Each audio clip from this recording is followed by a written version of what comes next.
Hello friends, मैं Pradeep Kumar Pal Satyadev institute of technology से। हम लोग पढ़ रहे थे बेसिक इलेक्ट्रिकल इंजीनियरिंग के बारे में। आज का लेक्चर हमारा तीसरा है, जिसमें हम बात करेंगे प्रतिरोध के बारे में और प्रतिरोध को प्रभावित करने वाले कारक के बारे में। ठीक है बच्चों, तो यहाँ पे हम बात कर रहे हैं प्रतिरोध। मैंने यहाँ पे लिखा है प्रतिरोधक, रजिस्टर। ध्यान सुन लीजिए बच्चों, प्रतिरोधक क्या होता है? वह युक्ति जो धारा के मार्ग में अवरोध उत्पन्न करता है। वह युक्ति जो धारा के मार्ग में अवरोध उत्पन्न करता है, उसको हम लोग बोलते हैं प्रतिरोधक। और प्रतिरोध क्या होता है? रेजिस्टेंस। बच्चों ध्यान सुन लीजिए, ये जो है पदार्थ का गुण होता है जो धारा के मार्ग को रोकने का गुण प्रकट करता है। ठीक है, तो प्रतिरोधक जो है प्रतिरोधक के इस गुण को हम लोग क्या बोलते हैं? प्रतिरोध। और प्रतिरोधक क्या होता है? धारा के प्रवाह का क्या करता है? विरोध करता है या रोकता है। ठीक, ये हमारा डिफिनीशन हो गया। अब हम बात कर रहे हैं प्रतिरोध को प्रभावित करने वाले कारक। देखिए बच्चों, हम लोग अभी प्रतिरोध R बराबर पढ़े भी ओम के नियम में, दूसरे लेक्चर में R बराबर V/I। ठीक है, इसका मात्रक भी होता है ओम। इसका मात्रक मैंने पहले बताया है, ओम होता है। तो इसमें हम बात कर रहे हैं प्रतिरोध को प्रभावित करने वाले कारक। एक फार्मूला होता है R बराबर ρL/A। यहाँ पे जो R है आपका रेजिस्टेंस है और रो है आपका, हमने पढ़ाया था विशिष्ट प्रतिरोध, जिसको बोलते हैं स्पेसिफिक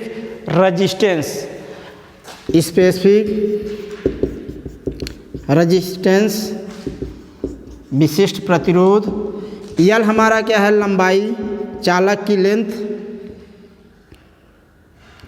लंबाई।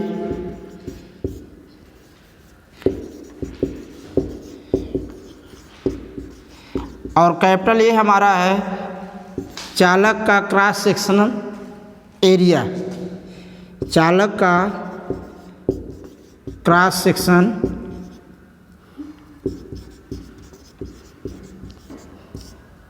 एरिया। कहने का मतलब ये है, ये कोई चालक है। मैंने इसका रो का बताया था, चालक किस मटेरियल का बना है। स्पेसिफिक रेजिस्टेंस उसके पदार्थ पे डिपेंड करता है किस मेटल का है। ठीक, तो उस पर डिपेंड करेगा रेजिस्टेंस। और यल हमारा लंबाई पे डिपेंड करेगा, कितनी उसकी लंबाई है, लेंथ है। और जो क्रॉस सेक्शनल एरिया की बात करते हैं, ये कैपिटल A है कि इसकी मोटाई कितनी है, जो क्रॉस सेक्शनल एरिया है वो कितनी है। ठीक, तो हम बात करते हैं, देखिए कोई भी है हमारा प्रतिरोध को प्रभावित करने वाले कारक में हम लोग पहला पढ़ेंगे लंबाई। देखो आप लोग जानते हैं बच्चों, लंबाई इस फार्मूले से 1/1 हम करते हैं। तो पहला हमारा है लंबाई।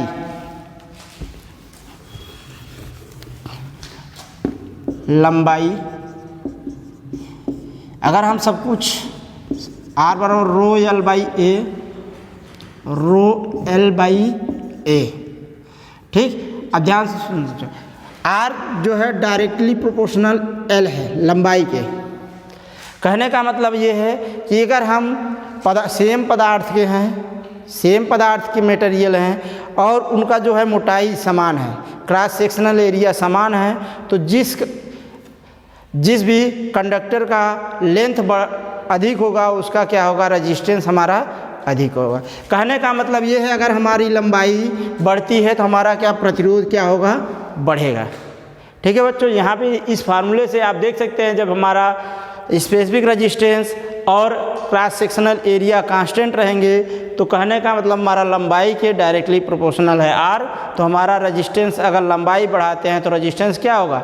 बढ़ेगा। ठीक, दूसरी बात हम करते हैं, अगर हम बात करें कि जो हमारा एरिया पे, क्रॉस सेक्शनल एरिया पे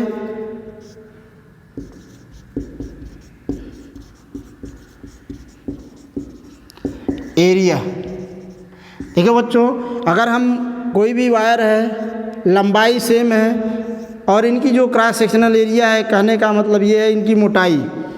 अगर किसी की कोई पतला है कोई मोटा, दो वायर हैं सेम मटेरियल के बने हैं और सेम लंबाई हैं, तो हमारा आर इज इन्वर्सली प्रोपोर्शनल ए हो जाएगा। कहने का मतलब ये है जिसका क्रॉस सेक्शनल एरिया, जिसकी मोटाई अधिक होगी उसका रेजिस्टेंस क्या होगा बच्चों, कम होगा। जिसका भी हमारा एरिया, मतलब कहने का मतलब जिस वायर की मोटाई अधिक होगी उसका रेजिस्टेंस क्या होगा, हमारा कम होगा। ठीक है, तो यहाँ पे ये हमें कॉन्सेप्ट ये क्लियर रखना है कि पतले वायर की अपेक्षा में मोटे वायर का रेजिस्टेंस जो होता है वो क्या होता है, कम होता है। ठीक, तो यहाँ इससे हमारा हो गया। और नेक्स्ट बात करते हैं रो पे। रो हमारा क्या है, पदार्थ की प्रकृति। पदार्थ की प्रकृति अगर हमारा सेम मटेरियल के नहीं है तो हमारा जो है रेजिस्टेंस भी उस पदार्थ की चालकता पे डिपेंड करेगा। ठीक है, उसकी पदार्थ की प्रकृति पर निर्भर करेगा पदार्थ हमारा जो है किस मटेरियल का बना है। ठीक, नेक्स्ट बात करते हैं तापमान का प्रभाव। आपको पता है कि जब भी कोई हम टेम्परेचर की बात करते हैं, कोई भी कंडक्टर हीट पाता है तो उसके जो इलेक्ट्रॉन्स हैं वो फ्लो करने लगते हैं। चौथा है हमारा तापमान का प्रभाव। तापमान का प्रभाव देखिए बच्चों, इसमें तापमान, कोई भी चालक है उसकी प्रतिरोधकता हम ताप परिवर्तन के साथ उसी दर से परिवर्तित होती है। ठीक है, या हम कहें कोई भी अर्धचालक है उसके ताप बढ़ने पे वो क्या है, उसकी अर्धचालकता का गुण खो देता है।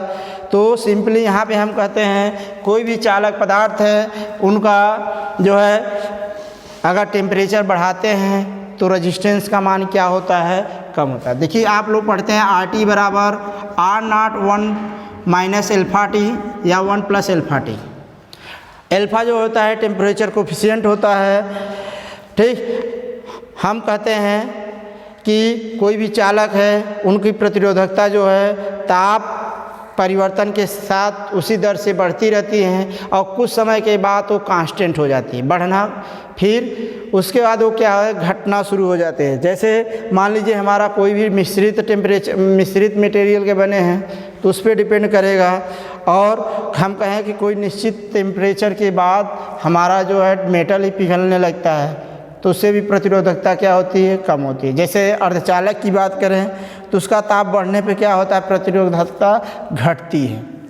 ठीक, तो आज हमने बात किया कि प्रतिरोध से रिलेटेड कि प्रतिरोध होता क्या है और प्रतिरोध को प्रभावित करने वाले कारक। ठीक, आज के क्लास में इतना ही। नेक्स्ट में हम बात करेंगे प्रतिरोध का संयोजन।